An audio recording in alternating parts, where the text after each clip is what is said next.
Chapter 12 is called Rethinking Foreign Policy, and really what it talks about is America's role and how they have enormous potential to solve critical issues, global critical issues. The main key things that he talks about is the need for diplomacy rather than going into war. And he points out a few times that America has gone, example, Vietnam, Cambodia, Iraq, Lebanon, so many places where we've stepped in and it hasn't worked out, and just the enormous amount of money that we're spending on military power and how it really could be used for other things. Primarily, one of the things that another classmate had talked about was malaria and how it's killing up to 3 million people in Africa a year. And the fact that to solve that really would take, 60 cents for a person or $5 for a net to help these people get covered so that they're not exposed to this. And the fact that that would save millions of people, but we would rather spend that maybe on one day with the Pentagon. If they could cut their spending by 1 or 2 days, we could help people in Africa for up to 5 years. So that figure right there alone just shows how much money we're spending on military power when we could really be helping others. And really, what is 1 or 2 days worth of Pentagon spending going to do? So. Okay, Sachs talks about 6 steps to transform its security policy into a workable frame for the 21st century. And the first one is to embrace multilateralism and international law. Years and hundreds of billions of dollars later, Iraq still can't be secured and hundreds of thousands are dead. And we have these global threats of nuclear proliferation, terrorism, climate change, or the flu, and other epidemics. And these require cooperation from other countries. The cooperation starts with the government, but ultimately the government depends on the support of the population, so it depends deeply on the global public opinion.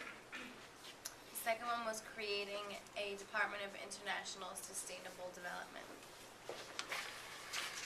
Our government is a blind giant stumbling from one crisis to the next. We have no governmental capacity to understand the interconnected problems of poverty, environment, and political instability in the developing world. Sachs thinks that we should take our next cue from the United Kingdom's Department of International Development Agency and Sweden's International Development Agency, because both those cabinets are level ministries with high professional teams tasked to analysis as well as implementation. The next goal that he has is the shift financing from the military to an international sustainable development budget.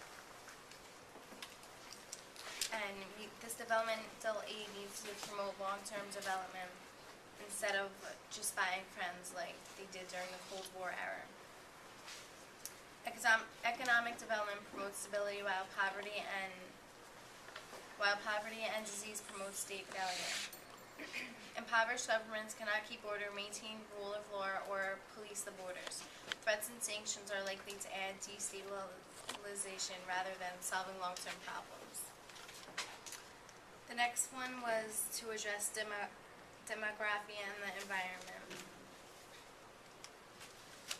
And the next one, reintegrate the framework of nuclear non-proliferation. We have so many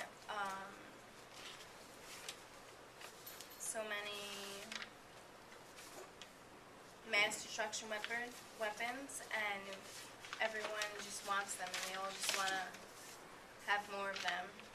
Our very survival in the long run will be achieved by recognizing that the vast majority of people in the Middle East, China, India, as well as U.S. and the rest of the world, long for their prosperity and security, not for the domination of others. We must train ourselves to orient our foreign policy to understand the world not only as we would, but as others would see it as well. That is the key to appreciating our common fate and commonwealth.